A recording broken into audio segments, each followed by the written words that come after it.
Hi friends, welcome to Relax Recipes. இன்னைக்கு நம்ம ரவையை மட்டும் வச்சு செய்ய போற ஒரு சிம்பிளான ஸ்வீட் ரெசிபி தாங்க பார்க்க போறோம். இந்த செயல்முறையும் உங்களுக்கு ரொம்பவே சுலபமா இருக்கும். ஒரு கப் ரவை எடுத்துக்கோங்க. எந்த கப்ல ரவை எடுத்துக்கிட்டோமோ அதே கப்லயே சர்க்கரையும் தண்ணியும் அளந்துக்கணுங்க. ஒரு கப் ரவைக்கு ஒரு கப் சர்க்கரை சேர்த்து கலந்து விட்டுக்கோங்க. இதை நல்லா மிக்ஸ் பண்ணி வச்சுக்கலாம்.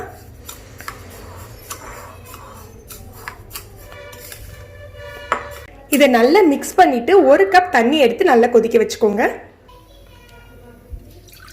தண்ணி நல்லா கொதிக்கட்டும். தண்ணி கொதிச்சாக்கல நம்ம இந்த ரவையும் சர்க்கரையும் மிக்ஸ் பண்ணி வச்சுக்கோம் இல்லையாங்க, இதை சேர்த்துடலாம். ஒரு சிட்டிகை ஒரு துளி அளவுக்கு உப்பு சேர்த்துக்கலாங்க. அந்த இனிப்பு சுவையை தூக்கி காட்டுறதுக்காக கொஞ்சமாக உப்பு சேர்த்துக்கிறோம். தண்ணி நல்லா கொதிக்க ஆரம்பிச்சிருச்சு. இப்போ நம்ம மிக்ஸ் பண்ணி வச்சுருக்கோம் இல்லையா சர்க்கரை ரவை, இதை சேர்த்துடலாம். சேர்த்துட்டு ஃப்ளேமை லோ பண்ணி வச்சுக்கோங்க.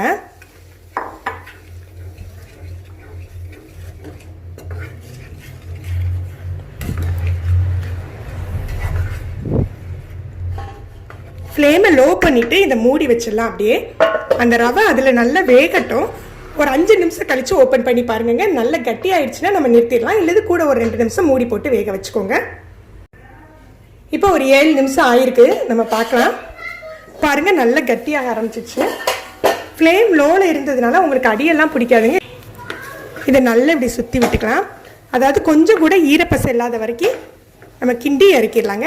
இதை இறக்கி நல்லா ஆற வச்சுக்கணும். இதை நம்ம இறக்கி ஆற வச்சிடலாம். இப்போ இது கை பொறுக்கிற சூடு வந்தாக்கல நல்லா அழுத்தி பிசைஞ்சு விட்டுக்கணுங்க. நல்லா அழுத்தி பிசையணும். கையில் ஒட்டுற மாதிரி இருந்தால் லேசாக நெய்யோ அல்லது எண்ணெயோ தொட்டுக்கோங்க. இது நான்ஸ்டிக் பாத்திரம் அப்படிங்கிறதுனால நான் எண்ணெய் நெய் சேர்க்காம அப்படியே வந்து கிண்டி இறக்கிட்டேன். உங்களுக்கு ஒட்டுற மாதிரி இருந்ததுன்னா ஒரு ஸ்பூன் எண்ணெய் சேர்த்து இந்த மாதிரி கிண்டி இறக்கிக்கோங்க. இப்போ பாருங்கள் நல்லா அழுத்தி பிசைஞ்சாச்சு.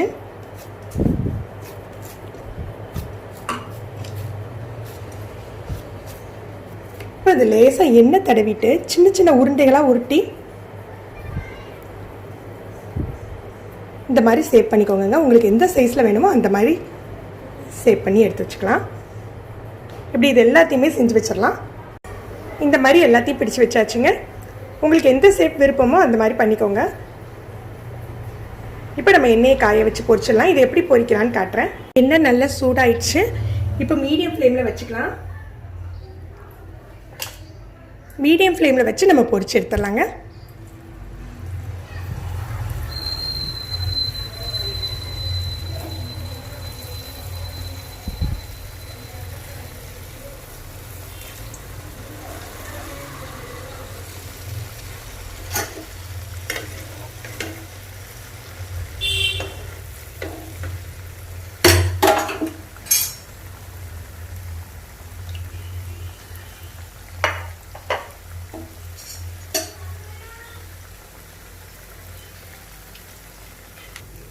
இது ஏற்கனவே வெந்த ரவை தான் அப்படிங்கிறதுனால உள்ளே வேகணும் அப்படிங்கிற அவசியம்லாம் இல்லைங்க. நீங்கள் லோ ஃப்ளேமில் வைக்காதீங்க. லோ ஃப்ளேமில் வச்சு பொரிச்சிங்கன்னா இது உடஞ்சிடும். மீடியம் டு ஹை ஃப்ளேம்லேயே வச்சு பொரிச்சு எடுத்துக்கோங்க. ஒரு பக்கம் நல்லா செவந்தாக்கில் நம்ம இன்னொரு பக்கம் திருப்பி போட்டுக்கலாம்.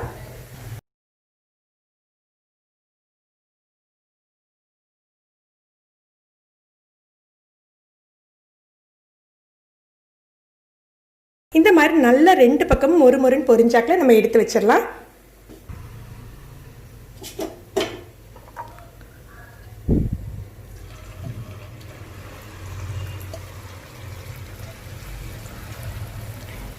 நீங்களும் இந்த ரெசிபி ட்ரை பண்ணி பாருங்கள்.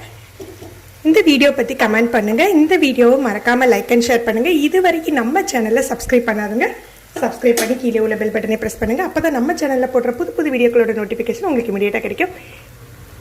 தேங்க்யூ.